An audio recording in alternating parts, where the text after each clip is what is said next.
Welcome to Business Line's State of the Economy podcast, where you'll find insight, analysis, and the story behind the numbers. Hi all, welcome to Business Line's State of the Economy podcast on commodities. Copper is being considered a promising commodity worldwide.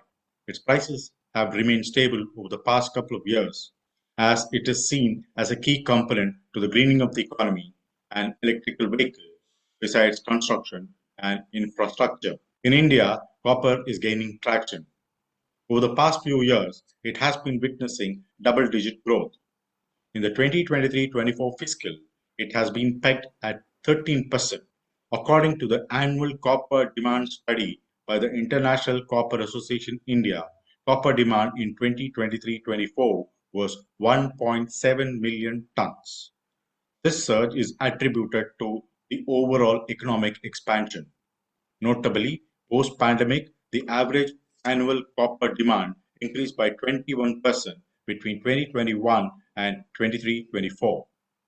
To tell us more about this, we have with us the International Copper Association India Managing Director, Mr. Mayur Karmarkar. Welcome to Business Line's State of the Economy podcast on commodities, Mr. Karmarkar. Thank you, Mr. Subramani, and good morning. As you say, copper demand is increasing. Looking at the current macro, where you see the GDP growth, and it's not only the GDP growth, it is backed by the public and private sector investment and the consumer spending which is happening.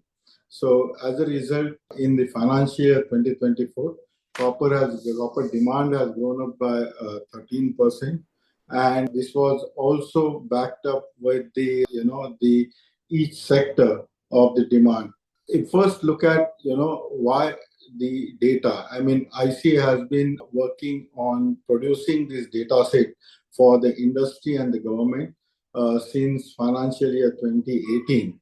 And what the challenge we have seen in the past with respect to data is that Ministry of Mines has been publishing the production data, which includes the cathode production and also the mine production. Beyond that, if one is more interested, they used to see the trade data, but that was the supply side. So we started working on getting the data on the demand side and understand the gaps in the supply side, and then further investigation on the scrap, because scrap is significant in a country. So out of the total copper demand, we have seen around 39% is like scrap demand. And then we started understanding how this scrap is used in different end-use application. So post-COVID, we have seen the copper demand has gone up average 21% per annum. And out of that, the scrap is getting started more visibility, which is helpful for the government and even the private sector to look at scrap more strategically. Sir, for 2024, the International Copper Association India is projecting 13% year-on-year growth, so it's touching 1.7 million tons. So are we set to touch 2 million tons, say, in 2026? What's really pushing the growth at this rate? So if you see the solid demand drivers for the copper growth happens from the building construction sector, which represents around 24% of the total copper end use, which is largely the growth in the construction industry. We have seen the trend for the construction changing rapidly. Over the last 20 years, we have seen the building wire, which is the most common product used everywhere. It used to be like 18-19 grams per square feet in earlier days construction, but nowadays we have seen it has gone to 30 grams per square. The major reason is that the quality of housing is changing drastically. We have also seen that the floor space becoming limited. The buildings are getting taller.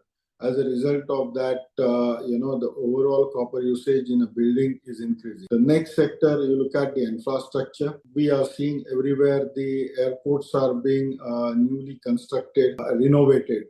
Then the metros are coming in a country. And then the railways are investing in a big way. We also have seen the growth of the power generation, largely due to renewable. which requires more copper per megawatt of generation than the traditional one. The traditional coal power plant is approximately 1 kilos per kilowatt of generation capacity, but now it is minimum 2.1, 2.2. So the renewable is adding to another growth driver in the power infrastructure. Added to which we are seeing that the power requirement is increasing. As a result of that, many transmission projects are coming, many distribution sector projects are coming in, which is creating the opportunity for the metal demand. Then the next is the industrialization. Industrialization, we have seen the growth has been around 10% year on year. In building construction, we have seen the copper demand growth of 15%, in infrastructure 14%. The transportation is another sector where we see the trend of electric vehicle coming in and the demand for the charging infrastructure going on. So transportation sector has seen the growth of 16%. And then the consumer growth, which largely represents the air conditioner and many other products, wherein we have seen the growth of 14%. Another sector which is very important and which is largely neglected is a diverse sector. I will give an example that today you see the coins which are 10 rupees and 20 rupees and 5 rupees coin are made up of copper alloy. So that has also created the growth of around 9% year on year vis-a-vis previous years. So that all represents 13% growth coming from all diverse sector. And the growth from all these sectors, out of which the building construction and the infrastructure sector is the largest in the pie. This year's data shows that cathode imports more than doubled, 103% increase cathode. How is the demand supply situation with regard to copper in the country? As demand is rising, we have, I would say, the currently, particularly for year 2024. We had the short supply on the cathode side that has resulted into more import. We have only one smelter functioning at the moment.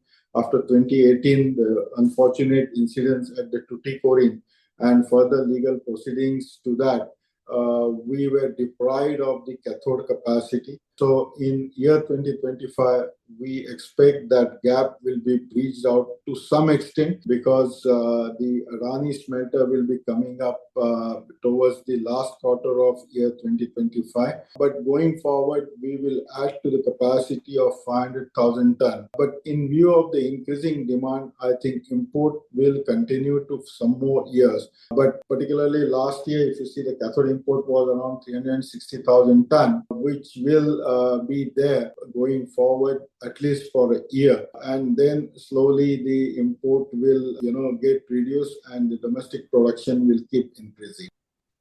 But what is really helping to tap copper waste in a huge way in India? If you see copper product life cycle, the generation of the scrap is there in every economy. If you see average life cycle of copper product, which is longer than product like aluminum. So the product life cycle for copper, if we consider average 20 years, then theoretically all copper which was used 20 years ago will come for the recycling at the end of life. So that is a domestic generation of the scrap. Then next source is the import of the scrap. And I must say that we are not the largest importer of the scrap currently. If you see, the total imported scrap is still 126,000 tons, which is used for the direct mix. So the problems with the scrap are at two ends. One is that the internal market of the scrap which is coming in, which is largely getting into remelted. So as a result of that, we cannot replace this scrap as it is without refining, without further purification, and really bring it into refined copper domain. So we miss larger opportunity here. The second part is about the import of the scrap. The imported scrap is available, which is currently 126,000 tons. And this year, the brass import, which was there, which is around 73,000 tons. So compared to the local scrap, I'm saying copper scrap, which was around 300,000 tons plus, the imported scrap was relatively less, which is 126,000 tons. So all this scrap which is coming in our economy is coming through direct melt route. So that is the first problem we see. And when we say this problem, there is an opportunity. There is an opportunity of, instead of remelting that scrap, further investment in terms of refining in that, and that refined scrap will help to supplement the cathode demand which is coming up. So here we are talking of all the scrap which is used as a remelted, mostly getting into electrical application. As a result of the quality of the scrap is a larger question. The second point, when we talk about the opportunity, I talked about the issues or the challenges. The opportunity which will be there in terms of the secondary smelting and refining. So Hindalco is coming up with 50,000 ton secondary refining of the capacity. So going forward, the further investment in this sector will help to make the refined copper available for the growing economy. But currently we have a larger challenge of the direct remelt of the scrap used in electrical application. Sir, the greening of the economy and electric vehicles are seen as very promising for copper consumption and long-term future of copper. Where do you see that the greening of the economy as well as electric vehicles heading in India? Where do you see demand for the greening of the economy? Because India is a signatory to copper, and the demand for electric vehicles. How do you think that's going to push up demand for copper in India? I think we need to understand one thing. Compared to other part of the world where there is a big narrative of turning green, that means they are trying to retire the fossil fuel plants and adding the green, the renewable energy plant. They are trying to retire the IC engine cars and trying to replace them with the EVs. India being the developing economy, we are building the green economy. So as a result of that, the greening part is embedded everywhere, every sector of the economy, which means that the copper demand for us will, if we have to really separate out the copper demand from the greening part, is a bit challenging. But I can say that currently the demand which we have for the new green technology is hardly 3 or 4% of the total demand. The traditional demand drivers are much stronger, which is getting into the building construction, the infrastructure building, and the industries I mentioned earlier. Going forward, as we grow more into green technology. For example, today the demand for the entire automotive sector, the demand was around 110,000 ton, out of which only 25,000 ton were represented through the EV, although electric vehicle has at least 4 to 5 times more copper intensity than the normal IC engine vehicle. The greening part will happen by 2030.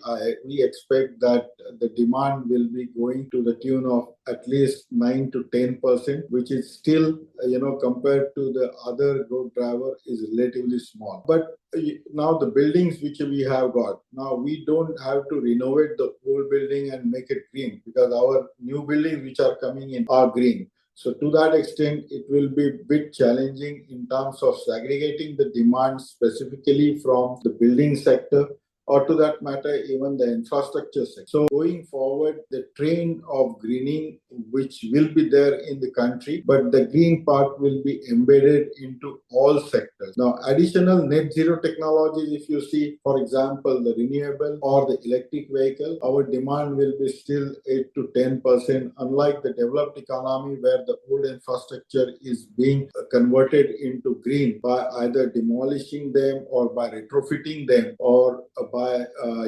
retiring the old vehicles which are IC engines. Finally, one question. So how do you see the demand emanating in 2025, and where do you see the figure reaching for copper demand in the country? Yeah, so the demand for 2025 we see, which is another 3 months. So if we see the current trend which is there of the copper demand, we see that the demand will grow at least 10 to 13% over the last year. And in terms of the demand, again, the the demand pattern will remain similar. On the supply side, we will see some addition coming from also Adani, which is the new smelter, and there will be some production increase happening from the existing capacities of Hindalco, wherein there will be some small measures in their plans they will take to increase the production. But we don't see a larger change in terms of the import trend overall going forward, and therefore the dependency on import in year 2025 will continue to be there. We also have seen in the supply part the more rod import happening from Middle East, or particularly the UAE now. It is largely because of the new trade agreement, which is to some extent replacing cathode. But as far as the imports are concerned, we will see the similar trend what we have seen this year. So thank you very much for your very insightful views, sir. Thank you. Thank you all listeners for tuning in. Until we meet in our next episode, this is Subramani signing off.